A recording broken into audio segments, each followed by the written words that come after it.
1/5 of all land in Wisconsin is owned by government. That's 20%. Currently, the state is allowed to borrow $86 million a year to buy more land. On Thursday, Republicans on the Joint Finance Committee wanted to lower that to $60 million. Some Democrats were not happy about that. But some people don't like it when the state owns land. Wisconsin has 1.6 million acres of land. About half, 500,000 acres, have been purchased through the Stewardship Fund.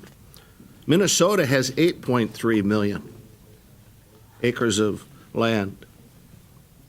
They're 30% larger than we are, but they have 8 times the amount of state-owned land. It is in our interest to set land aside for the next generation. It is only a selfish person that decides they're going to pretend to set the land aside when their true intentions are to make it available, to put a for sale sign.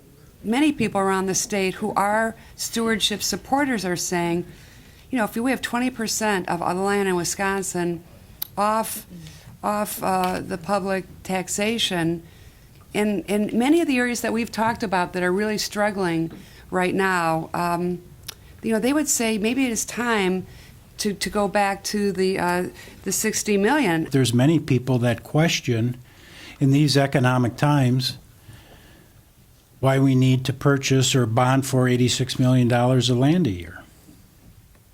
Now, I grant you, we do have people that think that's great, but not everybody does. And a lot of those people that think it's great are people that retire from down here, Chicago, to my area, buy a place on the lake, have their piece of heaven, and then don't want anybody else there. They don't want another pier in the water. They don't want another boat in the lake, and heaven forbid you ever cut down a tree.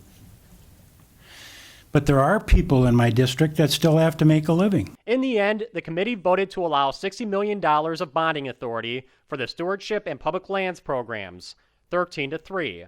Representative Schilling voted with Republicans. For the MacIver Institute, I'm Bill Osmulski.